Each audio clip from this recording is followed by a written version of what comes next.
Voilà, bonjour à tous, soyez tous bénis dans le puissant nom du Seigneur Jésus.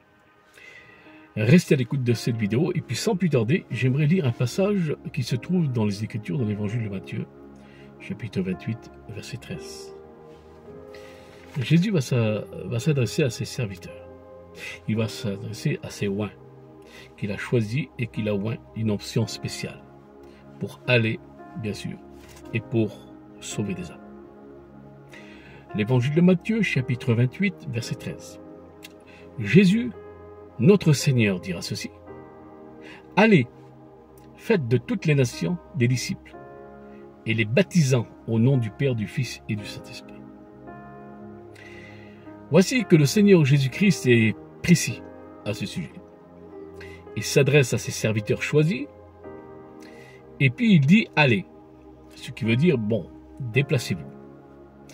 Allez, faites de toutes les nations, ce qui veut dire de tous les continents, toutes les nations. En quelque sorte, faites de toute race, toutes les races possibles, des disciples. Et donc à partir de là, nous voyons que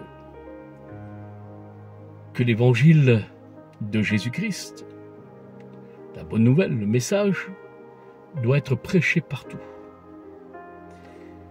À toutes les nations, à toutes les races. Le Seigneur ordonne de prêcher la bonne nouvelle à toutes les nations, à toutes les races. Comme il est écrit ici et comme le Seigneur nous l'enseigne. Mais, à ce sujet, le Seigneur Jésus ne dit pas « Allez et faites de toutes les nations des croyants. Allez et faites de toutes les nations des religieux. »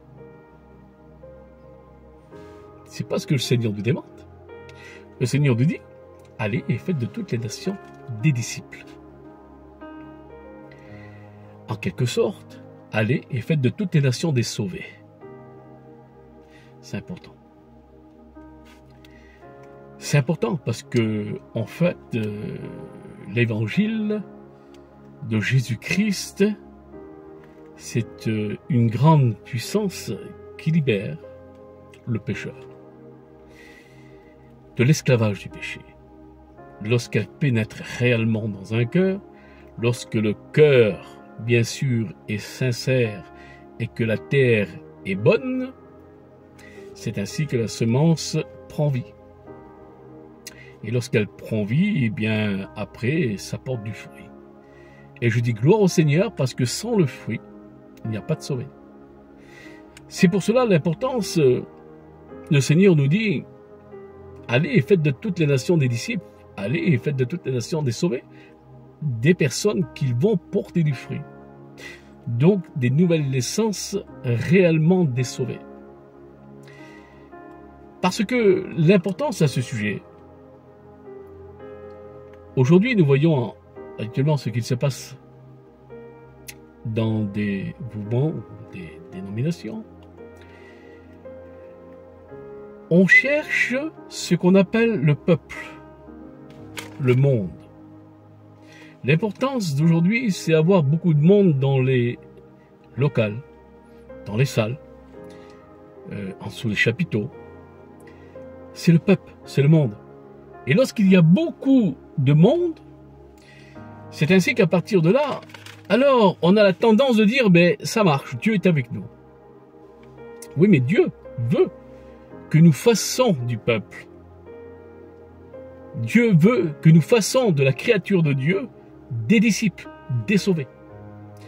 Et pour faire des sauvés, pour en faire des sauvés, non pas des religieux, alors il faut prêcher la véritable évangile de la Bible. La pure évangile de la Bible. C'est-à-dire que il faut faire comme l'apôtre Paul a enseigné à l'église de Corinthe et il leur dira, je ne vous ai rien caché, je vous ai prêché, je vous ai annoncé les Écritures sans rien camoufler, je vous ai tout dit au sujet de la vérité des Écritures. Et c'est cela que nous devons faire, c'est annoncer l'évangile de vérité, sans camoufler, et dénoncer toutes ses œuvres, qu'il vient de Satan. Et en réalité, dire la vérité aux personnes qui vont s'approcher du Seigneur, c'est ainsi ces personnes-là, il faut les enseigner dans la vérité et les avertir au sujet du danger et leur dire en toute vérité que l'importance, si le fruit n'est pas là, il n'y a pas de sauvé, il faut porter du fruit pour être sauvé. Donc l'importance du fruit digne de la repentance, comme il dira dans l'évangile de Jean, du fruit digne de la repentance. Donc il faut des véritables repentances, des vraies repentances. Bien sûr, ce n'est pas nous que nous allons sauver les personnes, car celui qui convainc le cœur, eh bien c'est le Saint-Esprit. Il convainc le pécheur de péché, de justice et de jugement. Mais, en réalité, en tant que prédicateur, en tant qu'homme de Dieu, je dis bien, il faut annoncer toute la vérité des Écritures et ne rien cacher et tout dire au sujet des Écritures. Ne pas camoufler, mais annoncer et enseigner la parole véritable. Il faut que les personnes qui se trouvent dans des assemblées, les assemblées dans les locales, je dirais dans les salles, il faut que les personnes soient au courant réellement au sujet de la parole de Dieu et le danger du péché. Il faut enseigner, eh bien, dans le sens que notre Dieu, il haït ce qu'on appelle le péché. Ce qui veut dire que le Dieu de la Bible, le Dieu d'amour, le Dieu de justice, le Dieu de vérité, et c'est là que c'est extraordinaire, il a de la haine. Alors, vous allez me dire, oui, mais le Dieu de la Bible, c'est un Dieu d'amour, et puis un Dieu d'amour n'a pas de haine. Bien si. Et si, parce que c'est un Dieu qui est pur. Il est saint. Ce qui veut dire qu'il n'est pas le 3 fois saint, il est le saint des saints. Il n'y a aucune limite dans la sainteté de Dieu. Alors il est pur. Alors s'il est pur, c'est qu'il a de la haine. Donc il déteste ce qu'on appelle le péché. Et c'est pour cela que la sainteté doit être annoncée dans les assemblées. Parce que nous prêchons un Dieu saint. Donc la sainteté doit être annoncée. Donc les œuvres du diable doivent être dénoncées parce qu'on en a horreur. Si Dieu a de la haine, nous devons accepter, et là, quand je parle d'accepter, je parle aux chrétiens. C'est important. Donc, serviteurs de Dieu, chrétiens. C'est précis. Nous devons accepter que le Dieu pur, le Dieu saint, nous transmette cette haine contre le péché. Si cette haine contre le péché rentre réellement dans nos cœurs, et je dis gloire à Dieu, à partir de là, il y aura du fruit. Il y aura du fruit. Et c'est tellement important, mes frères et sœurs. Si réellement nous obéissons à la vérité, et si nous avons bien sûr cette haine contre le péché, parce que le péché veut notre mort, le péché veut nous amener à la seconde mort éternelle. Le péché déforme et détruit la créature de Dieu. Le péché, c'est le poison, je dirais, de Satan. Lorsqu'il a trompé Ève dans le jardin d'Éden, le serpent ancien, par cette morsure par laquelle il a pu atteindre donc Ève, parce que Ève, elle a ouvert la porte directement au démon. Très important, mes frères et sœurs, que la porte de notre cœur soit fermée au péché. Complètement fermée au péché. Même pas entrebâillée, fermée définitif. Et là, Ève, elle a laissé la porte ouverte, entrebâillée. C'est ainsi que le serpent est venu donc la tromper. Mais il n'y a pas mis le couteau à la gorge. il lui a pas dit à Ève, eh bien, Ève, prends ce fruit, désobéis à ton Dieu et pêche, sinon, je vais t'exterminer. Il n'a pas dit ça. Non, le serpent ancien, il est venu avec de la douceur, et puis il a trompé Ève avec un peu de vérité, mais surtout, il a mélangé sa semence diabolique, son mensonge qui était là. À savoir, Ève a ouvert la porte totalement. C'est ainsi, lorsqu'elle a ouvert la porte, Ève, qu'est-ce qui s'est passé? Le serpent ancien, c'est ainsi que Ève a reçu la morsure du serpent ancien. Et là, le serpent ancien va lâcher son vélin, le vélin du péché. Parce que l'auteur du péché, c'est Satan. Le vélin du péché. Et puis à partir de là, bien sûr que tout a commencé de là. Et ce vélin a été transmis dans l'homme. Et l'humanité est devenue donc corrompue et atteinte par ce péché. Parce que le péché est tellement contagieux.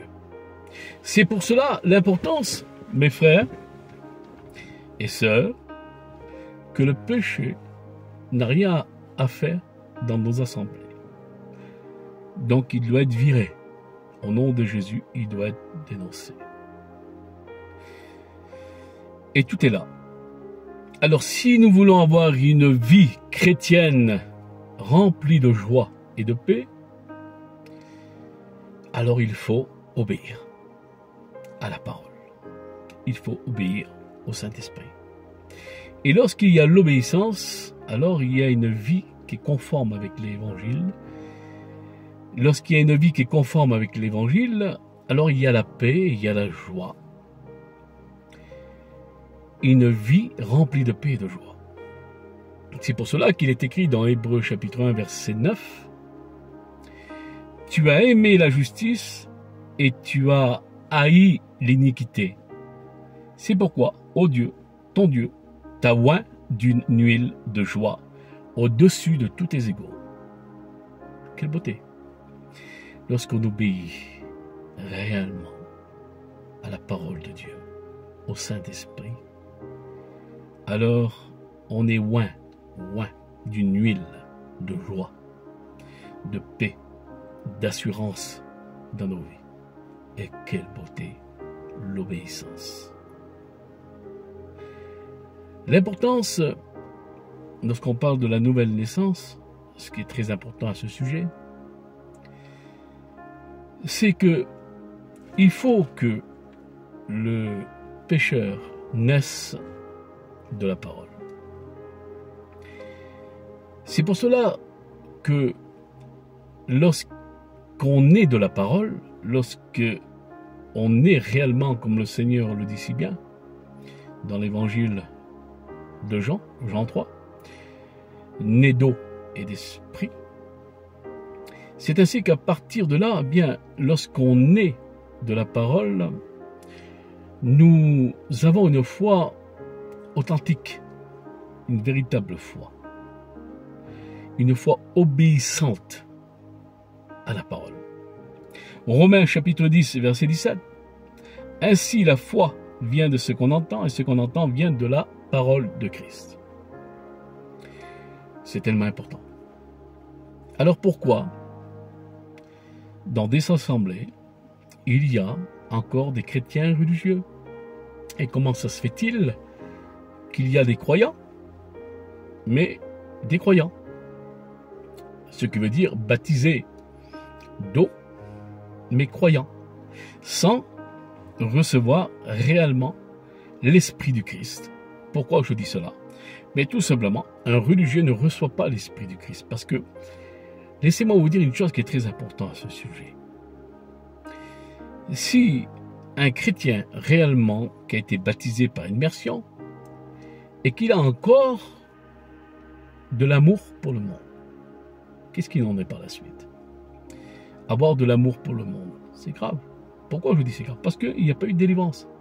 Si un chrétien a encore de l'amour pour le monde, c'est qu'il n'a pas été délivré réellement des liens du monde. Et s'il n'y a pas de délivrance, s'il y a toujours l'amour des liens du monde, s'il y a toujours l'amour pour le monde, c'est qu'il n'y a aucune délivrance, ce qui veut dire que à partir de là, eh bien, la semence n'a pas pris vie.